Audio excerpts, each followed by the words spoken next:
ஏக இறைவனின் சாந்தியும் சமாதானமும் நம் அனைவரின் மீதும் உண்டாவதாக. எல்லா புகழும் இறைவன் ஒருவனுக்கே. நம்ம தொடர்ந்து நிலவரங்களை பார்த்துட்டு இருக்கோம்.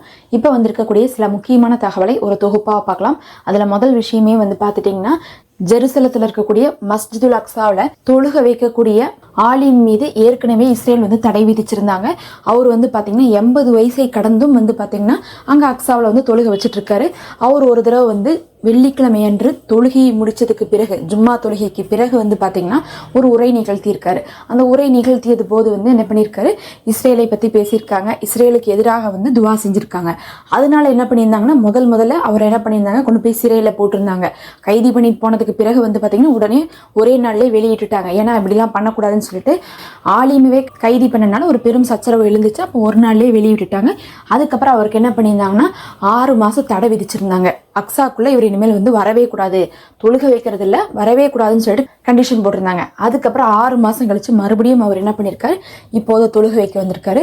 மறுபடியும் என்ன பண்ணியிருக்காங்க, இஸ்ரேல் ராணுவம் இவர் தொழுக வைக்கக்கூடாதுன்னு சொல்லிட்டு அவரை பிடிச்சிட்டு போயிருக்காங்க. அவருக்கு மறுபடியும் தடை போடுறாங்க. வெறும் ஒரு 80 வயது மனிதர் தான் இருந்தாலும் அவர்களை கூட இஸ்ரேலால் என்ன பண்ண முடியல, ஒன்றுமே பண்ண முடியல, பொறுத்து கொள்ள முடியல. இவங்க செய்யக்கூடிய அநியாயத்தை பற்றி யாரும் பேசக்கூடாதுன்னு சொல்லிட்டு கண்காணிக்கிறதுக்காகவே இந்த மாதிரியான வேலையை பண்ணிட்டு இருக்காங்க. அதுவும் அக்ஸால தொழுக வைக்கக்கூடியவர்னா எந்த அளவுக்கு மற்றவங்க இடத்துல மதிப்பை பெற்றிருப்பாங்க அப்படிங்கிறதுனால அவர் சொன்னால் மற்றவங்க எல்லாரும் என்ன பண்ணுவாங்க, கேட்டுருவாங்க. அதை பற்றி பேசினா இவர்களுக்கு இஸ்ரேலுக்கு எதிராக மக்கள் தூண்டப்படுவாங்கன்னு பயந்துட்டு இப்படி ஒரு காரியத்தை தொடர்ச்சியாக பண்ணிட்டு இருக்காங்க. இருந்தாலும் 6 மாதம் கழிச்சு கூட மறுபடியும் என்ன பண்ணியிருக்காரு, அவர் இஸ்ரேலை பற்றி பயான் பண்ணியிருக்காரு. அப்படிங்கிறதே ஒரு பெரிய அதிசயமாகத்தான் இருக்குது. இங்கே பார்த்தீங்கன்னா இந்த வெஸ்ட் பேங்க் முழுவதுமே பொதுமக்கள் எல்லாருமே காசாவுக்கு சப்போர்ட்டாகவும் பாலஸ்தீனத்தை என்ன பண்ணணும், தனிநாடாக ஆக்கணும், நம்மளுடைய மஸ்ஜிதுல் அக்ஸாவில் நாம் என்றைக்குமே தொழுகை நிறைவேற்றணும்னு சொல்லிட்டு தான் ஆசைப்படுறாங்க. ஆனால் பார்த்தீங்கன்னா அங்கே இருக்கக்கூடிய முகமது அப்பாஸ் இதுக்கெல்லாம் எந்த ஒரு ஆர்வமும் காட்டுறதில்ல. இத்தனை நடந்துட்டு இருக்குது. ஆனால் முகமது அப்பாஸுடைய தரப்புலேருந்து எந்த ஒரு கோரிக்கையோ இல்லை சப்போர்ட்டோ பார்த்தீங்கன்னா அந்த ஆலிமுக்காக வைக்கவே கிடையாது. கைதி பண்ணிட்டு போனாலும் பார்த்துட்டு தான் இருக்கிறாங்க. அதுக்கப்புறம் அவங்க மேலே தடை விதித்தாலும் பார்த்துட்டு தான் இருக்காங்க. இஸ்ரேல் தான் அங்கே முடிவெடுத்துட்டு இருக்காங்க. வெஸ்ட் பேங்க்ல ஆட்சி செய்யக்கூடிய முகமது அப்பாஸுக்கெல்லாம் எந்த ஒரு உரிமையும் கிடையாது.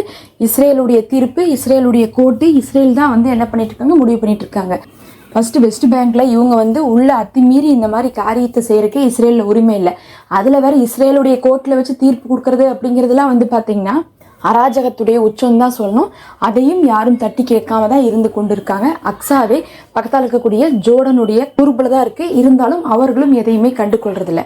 இது இல்லாமல் பார்த்தீங்கன்னா அக்ஸாக்குள்ள தொடர்ந்து அவங்களுடைய தல்முரிக் அப்படின்னு சொல்லக்கூடிய வணக்க வழிபாடுகளை செஞ்சு அங்கே ஏதாவது ஒரு ஆக்கிரமிப்புகளை மேற்கொண்டு பல இடங்களை என்ன பண்ணிட்டு இருக்காங்க, அழிச்சுக்கிட்டே இருக்கிறாங்க. வாரத்துக்கு ஒரு 1000 பேர் 2000 பேர் உள்ளே போயிடுறாங்க. யூதர்கள் உள்ளே போயிட்டு இதே வேலையை தான் பண்ணிட்டு இருக்காங்க. அக்ஸால ஒரு நிம்மதியே இல்லாமல் போயிட்டு இருக்குது. மக்களுக்கு ஒரு பாதுகாப்பே இல்லை. இன்னைக்கு வெள்ளிக்கிழமைங்கிறதுனால என்ன ஆயிருக்குன்னா, நிறைய பேர்த்த உள்ளக்குள்ளே வர விடாமல் தடை விதிச்சிருக்காங்க. அதனால உள்ளக்குள்ளே வர முடியாமல் அவங்களாம் எங்கே தொழுதுருக்காங்கன்னா வெளியே தான் தொழுதுருக்காங்க. நிறைய பேர் திருப்பி அனுப்பப்பட்டிருக்காங்க. இருந்தாலும் ஒவ்வொரு வாரமும் அங்கே கூட்டம் கூடிக்கொண்டே இருக்கிறாங்க. ஏன்னா என்னைக்குமே நீங்கள் திருப்பி அனுப்புறது நாங்கள் திரும்பி வரக்கூடாதுங்கிறக்காக தான். ஒருவேளை நாங்களும் நீங்கள் விட மாட்டேங்கன்னு நினச்சி வராமல் இருந்துட்டோம்னா எங்களுடைய அக்ஸாவே எங்களுடைய கையை விட்டு போயிடும்னு சொல்லிட்டு அந்த மக்கள் ஒவ்வொரு வாரமும் போய் அவங்களுடைய உரிமையை நிலைநாட்டி கொண்டு இருக்கிறாங்க. இதெல்லாம் வெஸ்ட் பேங்க்லேருந்து வந்த செய்திகள். அப்படியே நம்ம அங்கிருந்து வந்துட்டோம்னா ஏமன் என்ன பண்ணியிருக்காங்கன்னு பார்த்தா இன்னைக்கு ஒரு ஆயுதத்தை கண்டுபிடிச்சிருக்காங்க. நல்லா சக்ஸஸ் பண்ணியிருக்காங்கன்னு தான் சொல்லணும்.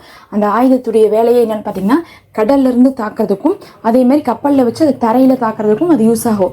ஏன்னா அமெரிக்கா என்ன பண்ணாங்கன்னா, ஈரானில் அட்டாக் பண்ணும்போது கப்பல்ல இருந்தும் என்ன பண்ணியிருந்தாங்க, தாக்கியிருந்தாங்க அந்த அணு ஆயுதம் உற்பத்தி செய்யக்கூடிய இடத்துல. அதனால அந்த மாதிரியான ஒரு ஆயுதத்தை இப்போது ஏமன் ரிலீஸ் பண்ணியிருக்காங்க. 200லேருந்து 300 கிலோகிராம் அளவுக்கு வெயிட்டை தூக்கிட்டு போகும். 100 கிலோமீட்டர் தூரத்துக்குள்ளே தாக்குதல் நடத்தப்படும். நல்லா வேகமாக போகும்னு சொல்லிட்டு இன்றைக்கி என்ன பண்ணியிருக்காங்க, ஒரு ஆயுதத்தை ரிலீஸ் பண்ணியிருக்காங்க. இது முக்கியமாக யாருக்காகன்னு சொல்கிறாங்கன்னா, அமெரிக்காவுக்காகவும் பிரிட்டிஷ்காகவும் தான்.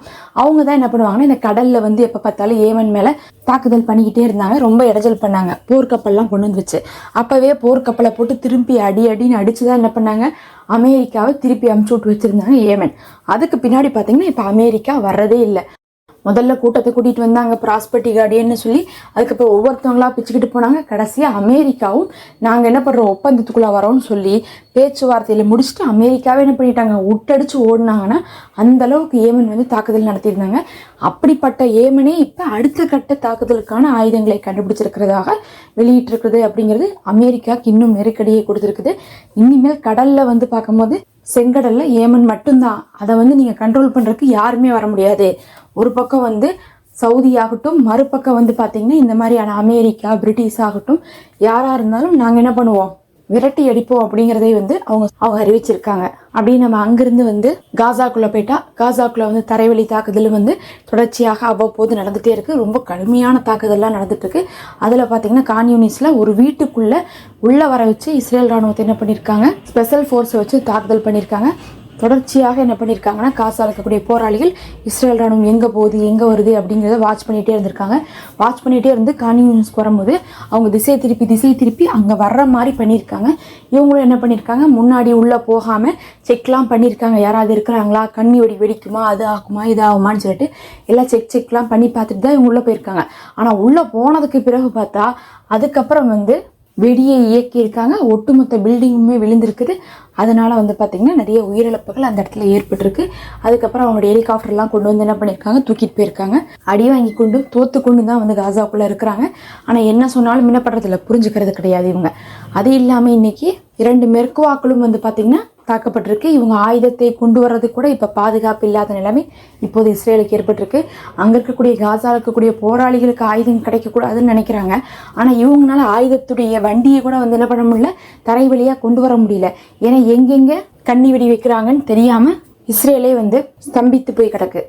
இந்த நிலைமையில தான் வந்து பார்த்தீங்கன்னா நெத்தனியா வந்து இன்னும் தொடர்ச்சியாகவே வந்து அங்கே உள்ளக்குள்ளே வந்து ஒரு பெரிய ஆக்கிரமிப்பை தொடங்கணும்னு கேட்டிருந்தனால இன்னைக்கு எல்லாருமே ஒரு தரப்பு 2 தரப்புலாம் இல்லை, நேற்று வரையும் வந்து பார்த்தா ராணுவ அதிகாரி மறுத்துட்டு இருந்தார். ஆனால் இன்னைக்கு பார்த்தா ராணுவ அதிகாரி, அங்கே இருக்கக்கூடிய ஆய்வாளர்கள், முன்னாள் பிரதமர்கள், அதுக்கப்புறம் ஊடகத்துறையை சேர்ந்தவங்கன்னு சொல்லிட்டு உளவு பிரிவுன்னு சொல்லிட்டு எல்லாருமே இன்னைக்கு தொடர்ச்சியாக வந்து பார்த்தீங்கன்னா இந்த 2-3 நாளாக அதை பற்றி பேசிட்டு இருந்தனால இன்னைக்கு அதிகமானவங்க வந்து சொல்லியிருக்காங்க இஸ்ரேல் வந்து இப்படி ஒரு காரியத்தை செய்கிறது இஸ்ரேலுக்கும் இஸ்ரேலுடைய இராணுவத்தை சேர்ந்தவங்களுக்கும் இழப்பு தான் அப்படிங்கிறதை புரிய வைக்கிறதுக்காக எல்லா தரப்புலேருந்துமே சொல்லிட்டு இருக்காங்க. புரிஞ்சுக்கோங்கடா, இதுக்கு மேலே நீங்கள் உள்ளே போனீங்கன்னா வேஸ்ட்டு தான் அப்படிங்கிறதை வந்து எல்லாரும் சொல்லிட்டு இருக்காங்க.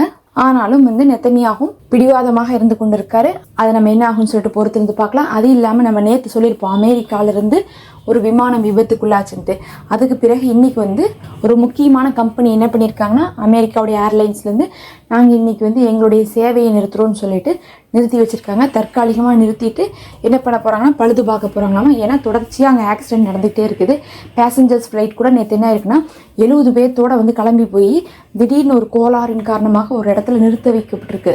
நல்ல வேலை நிறுத்தி வச்சுருக்காங்க, இல்லாட்டினா 70 பேருமே இறந்துருப்பாங்க. அதனால தான் அந்த ஏர்லைன்ஸ் இப்போ இந்த முடிவு எடுத்திருக்காங்க. பொறுத்திருந்து பார்க்கலாம் என்ன நடக்க போகுதுன்னு சொல்லிட்டு. நம்ம அடுத்த ஒரு வீடியோவில் இன்னும் சில தகவல்களோடு சந்திப்போம். தொடர்ந்து இணைந்திருங்கள்.